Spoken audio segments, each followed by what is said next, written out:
Well, I'm happy to be here, even with a very recently broken leg, actually. And I'm happy to be here because one of my most interesting and long-lasting experiences of my academic life was the period when I was responsible for an Erasmus program at the University of Thessaloniki, which involved quite a few universities: the University of Leuven, the University of Vienna, the University of Leiden, the Autonomous University in Madrid, and the University of Thessaloniki. And we kept moving from the one city to the other with about 10 professors with 2 PhD students each, from city to city every year. That lasted for about 6 years. That was back in the very early 90s. And I still meet colleagues and students of that time who they still keep the bonds, and they have very intense memories of the experience of being involved in these exchange Erasmus programs.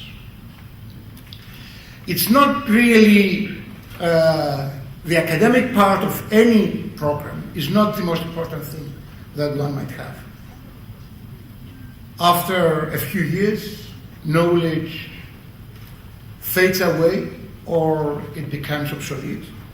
But what remains is the expansion in identity and the experience for the other cultures, the tolerance that comes with this expansion, and of course, an integration of one's own conceptions and culture with the other cultures that he or she interacts with, as the rector has mentioned. And of course, the social skills and the excitement that may last for the whole life, especially at this very crucial period of a person's life.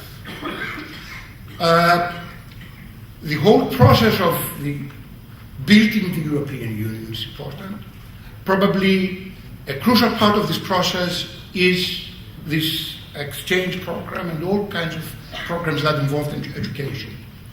I read a book very recently which analyzes cultures and their prospect to contribute in the future.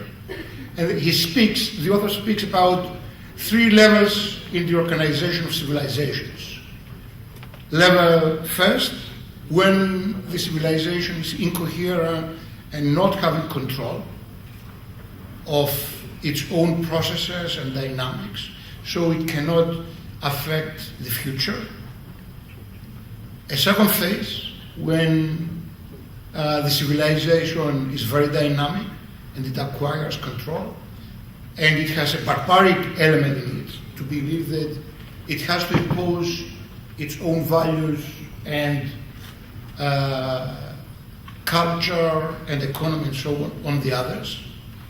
He says, the author is an American, and he says that the American culture is a barbaric culture, so we have to be aware of it, and we have to be aware of it. And then we have decadence civilizations. And he says that the European civilization is a decadence civilization. It's a civilization that ended the cycle, he says. I'm not adopting it. It's a decadence civilization in the sense that everything is accepted, anything goes, everything is right. So there is no reason to fight for anything. We have to prove that the European civilization is not a decadence civilization. It's a civilization that can get into a new phase just because it can surpass the particular civilizations, either Greek or Italian or French or British or Dutch, namely all of the countries, and be the new phase of dynamism that can lead to new knowledge, new production, new ways of life, and so on. So it is very important that this starts and is built into education.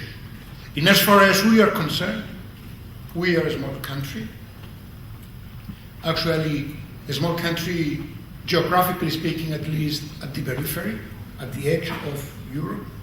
So we are eager to participate in all respects, to send our youth to you, and also to receive your youth to us here.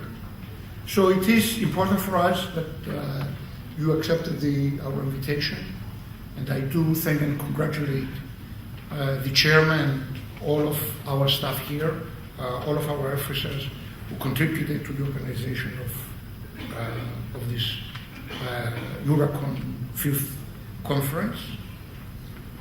So I wish you that you enjoy the conference, and at least we're not just the last divided capital of Europe. Actually, we may be one of the few living historical laboratories in Europe, so where history is still going on. So it is interesting to be here from many aspects, because we can see what it means to live the conflict. We can see why there are many other ways to go about and avoid conflicts and to build cooperation and peace. So I enjoy you success in the conference and to enjoy moving around the city and the island. After all, it's not that big, geographically speaking.